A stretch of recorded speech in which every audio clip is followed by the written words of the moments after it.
किसी ने आपकी दुकान पर बंधन कर दिया, आपका व्यापार बांध दिया, 4 दिन दुकान अच्छी चल रही है और 4 दिन बंद हो रही है, तो महाराज थोड़ी सी काली तिल्ली लेना, महाराज जी उसमें एक बमूल का कांटा लेना, काली तिल, बमूल का कांटा और किसी भी वृक्ष की 5 पत्तियां लेना महाराज, उसको लेकर अपने दुकान में, व्यापार में, या जिसको औषधि ना लग रही हो, जिसका स्वास्थ्य गड़बड़ हो रहा महाराज, उसका स्पर्श कराकर या 21 बार उस पर से उतार कर, और उतारना क्या नाम लेकर है? अवधूतेश्वर महादेव। कौन सा महादेव है? जम के बोलो जरा। अवधूतेश्वर महादेव शिव जी का एक अवतार हुआ था, अवधूत रूप शंकर का। शंकर भगवान के उस क्रोध को, भगवान शिव के उस क्रोध को ब्रह्मा जी ने घोड़े का रूप दे दिया था और घोड़े को समुद्र में डाल दिया था। उस घोड़े से जलंधर हुआ था, फिर जलंधर का विवाह ब्रह्मा से हुआ था। अर्थात शास्त्र कहता है कि अवधूतेश्वर महादेव का जो रूप है वो रोग का निवारण करने के लिए, व्यापार की वृद्धि को आगे बढ़ाने के लिए। आप लोगों ने कहीं कहीं देखा होगा, किसी किसी के ऑफिस में देखा होगा कि वास्तु शास्त्री कहते हैं कि दौड़ते हुए घोड़े का फोटो लगाओ। सुना है कि नहीं सुना? अरे बोलो तो सुना है कि नहीं सुना?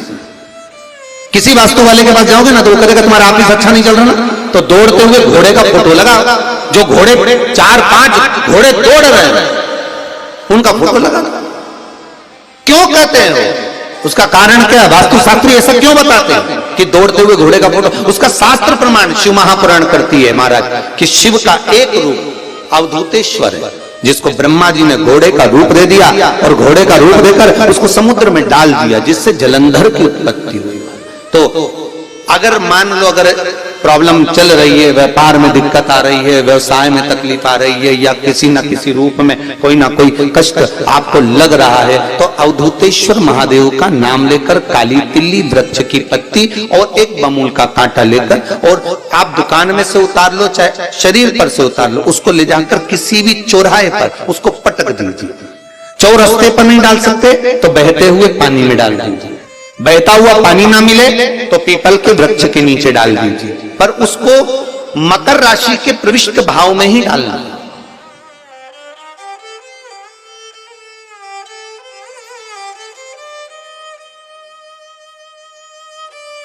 प्रविष्ट भाव। किसी व्यक्ति ने मालूम पड़े कोई भूमि पर कब्जा कर लिया और नहीं छोड़, शमी पत्र की 5 पत्तियां। कितनी पत्तियां लेना है? 5। शमी पत्र की 5 पत्ती, बेल पत्र की 11 पत्ती।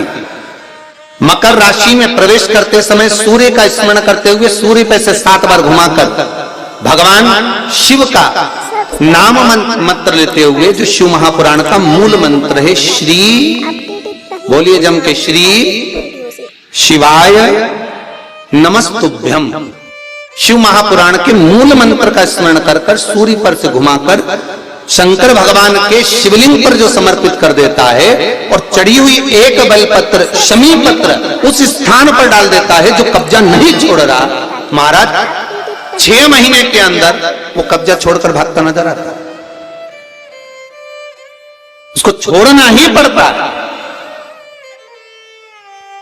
सूर्य का प्रवेश, लोटा पानी, कलश महाराज, उसमें जल भर लीजिए और जल भरकर उसमें 7 दाने चने की दाल के डाल लीजिए।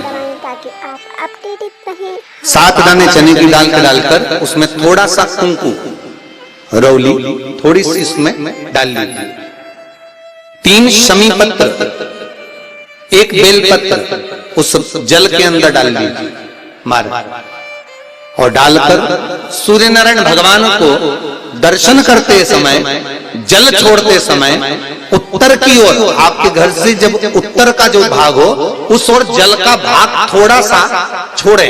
आखिरी का बचा हुआ जो जल और बेलपत्र और शमी पत्र है एक साथ जब पूणे, तो जितना अपने मन में भाव हो कि हमारा इतना कर्जा है बाबा, वो चूक जाए, या कोई पैसे नहीं दे रहा है उसका भी स्मरण कर सकते हैं कि हमारा इतना रुपया लेना है, और वो जल, शमी पत्र, बेलपत्र उसी समय पर नीचे डाल देना। उसका छींटा थोड़ा सा अपने ऊपर लेकर प्रवेश कर जाए। महाराज ज्यादा से ज्यादा 5 महीने 6 महीने कहीं ना कहीं बाबा इसी कृपा कर देता है, कोई सहयोग, कोई धन, कोई संपदा, कोई व्यापार ऐसा बना देता है कि पैसा हाथ में आता है और कर्जा चूक जाता है। ये बाबा ही। और एक बात का याद रखना, हमें किसी से लेकर नहीं देना कर्जा, भगवान से ये निवेदन करना है हमको कि बाबा हमको ऐसा व्यापार दे, ऐसा धन हमारा खुद का दे, जिससे हम अपने पैसे से कर्जा चुका। मालूम पड़े इधर से लिया इधर दे दिया, इधर से लिया इधर दे दिया, राधे हमने इधर से लिया इधर दे दिया, इधर से लिया इधर दे दिया, तो उससे कर्जे का कोई चुकने का क्रम नहीं आता महाराज। उससे और कर्जा होगा पर चुकेगा।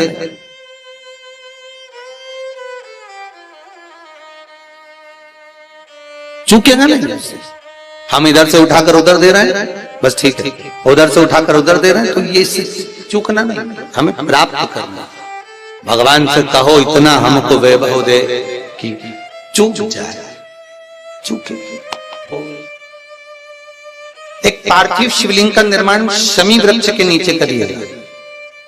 फिर निवेदन करूंगा, जिसको मिर्गी की बीमारी हो, मिर्गी की तकलीफ आती हो, या चक्कर आते हो, फिट की बीमारी हो, या किसी भी रूप में आप काम करते हो और आपको भन्नाटी आती हो, चक्कर आते हो, उसके लिए शिव महापुराण में, सुंदर उमा खंड में और स्कंद पुराण में, दोनों में बहुत सुंदर वर्णन करा कि एक पार्थिव शिवलिंग का निर्माण शमी के वृक्ष के नीचे कर।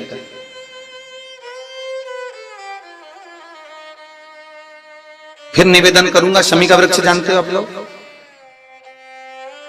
बेलपत्री के वृक्ष का जो निर्माण है वो माता पार्वती के नयन अश्रु से हुआ है। रुद्राक्ष के वृक्ष का जो निर्माण है वो शंकर भगवान के नयन अश्रु से हुआ है। और शमी वृक्ष का जो निर्माण है उमा और महेश, इन दोनों के मिलन से, दोनों के बैठने से, दोनों की वार्ता से जो नयन अश्रु बहा और दोनों का जो मिलन हुआ, उससे शमी वृक्ष की उत्पत्ति हुई है महाराज। इसलिए सारे वृक्षों में अगर श्रेष्ठता दी जाती है, 33 कोटि देवताओं की पूजन में अगर कोई पत्ती चढ़ सकती है तो वो शमी की पत्ती चढ़ सकती है महाराज। शमी वृक्ष की पत्तियां चढ़ सकती है। बेलपत्री तो आप दुर्गा जी को चढ़ा दोगे, शिव जी को चढ़ा दोगे, गणेश जी को चढ़ा दोगे, विष्णु जी को चढ़ा दोगे, ब्रह्मा को नहीं चढ़ती बेलपत्र। तो बाकी की जैसे दुर्वा का रहता है, दुर्वा किन किन देवताओं को चढ़ती है, तो उसी तरह शमी पत्र की पत्तियां किसी भी देवी देवता को, किसी भी ग्रह देवता को आप समर्पित कर सकते, उसको स्वीकार। पर एक बात याद रखना, जब शमी पत्र की पत्तियां आप समर्पित करें तो शमी पत्र की डाली समर्पित नहीं होना चाहिए। जैसे एक यहां पर रखी होगी, कुछ माताओं ने आज चढ़ाई शमी पत्र का, हाँ, ये जो आपने चढ़ाया है ना डाली के समय, ये गलत है। ये हमको रोग की उत्पत्ति करा। क्या उत्पत्ति कराता है? रोग। जैसे अगर डाली के समेत शमी पत्र हम अगर शंकर जी को चढ़ा देते हैं या किसी भी देवता को चढ़ा देते हैं, उससे हमारे कमर में, घुटने में, पीठ में, सिर में दर्द 15 दिन के बाद में चालू होना प्रारंभ हो जाता है। धीरे धीरे धीरे धीरे धीरे धीरे वो दर्द चालू होता है। इसलिए शमी पत्र का एक नियम है कि उसकी पत्ती को तोड़ा जाए, पेड़ से उसकी पत्तियों को तोड़कर फिर भगवान को समर्पित करो, पर डाली समर्पित नहीं हो सकती, डाली का समर्पण नहीं। और कितना सुंदर लिखा है, बेलपत्र की डाली भी है ना, अगर बेलपत्र की मान लो डाली भी चढ़ गई है तो वो स्वीकार होगी, पर शमी पत्र की डाली स्वीकृत नहीं है, उसकी पत्तियां स्वीकृत महाराज। पर जल्दी जल्दी में आप लोग को हो सकता है कि भाव आपका इतना ज्यादा रहता है ना, इतना भगवान से तुम प्रेम करते हो ना, तो भगवान पर बस इसने अपना उंडेलने के चक्कर में तुम ज्यादा ही कुछ उंडेल लिया। बस दिक्कत यहाँ आ जाती है। बेचारे पंडित जी तो थोड़ा सा बोलते हैं, तुम उसके 4 गुना चलते। दिक्कत बस यही है। देखो कौन सा व्रत करती हो तुम लोग, वो 16 सोमवार का व्रत करती हो। कौन कौन ने करा 16 सोमवार, संकट सोमवार कभी करा हो जिंदगी में? करा सब लोगों ने? रखो जरा। तो एक माता जी कर रही थी, गुरुजी अब की बार हमारा जो संकट सोमवार का उपास है ना, वो हमारा बेलपत्ती का है। हमने कहा बेलपत्ती का कैसा? हम बेलपत्री खाते और उससे उपास करते। फिर एक बोली कि हम मिश्री से संकट सोमवार करते। पर अगर स्कंद पुराण में देखोगे तो संकट सोमवार का उपास, 16 सोमवार का उपास केवल चूरमे का होता है, अर्थात मोटे मोटे रोट बनते हैं, फिर उसको मलते, उसमें गुड़ मिलाते हैं तल के, केवल चूरमे का।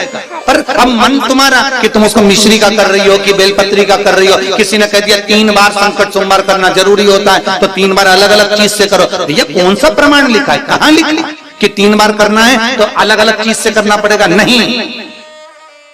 अगर आप रोट का चूरमा बनाकर शंकर भगवान को भोग लगाकर अगर संकट सोमवार कर रही हो तो शिव जी को लगता है कि ये मुझे समर्पित कर पाएगी। अब तुमने बेलपत्री का अगर संकट सोमवार करा तो बेलपत्री शंकर जी को भोग में रखी, बोलो रखी कि नहीं रखी? अरे बोलो तो। भोग में 3 हिस्से तुमने बेलपत्री के करे तो शंकर जी को तुमने बेलपत्री खिलाई, तुमने भी बेलपत्री खाई। मिश्री का करा तो इतनी सी मिश्री तुमने शंकर जी को चढ़ाई। अगर चूरमा का करती तो शंकर जी भी कहते जा तेरी मनोकामना पूर्ण हो जाए। अब कई व्रत करे और बाद में कि हमारी तो काम नहीं पूरी नहीं हुई, भगवान ने हमारी सुनी, तो भगवान के काय को सुनो, बेलपत्ती तो खवा। श्री शिवाय नमस्तुभ्यं, श्री शिवाय नमस्तुभ्यं, श्री शिवाय नमस्तुभ्यं।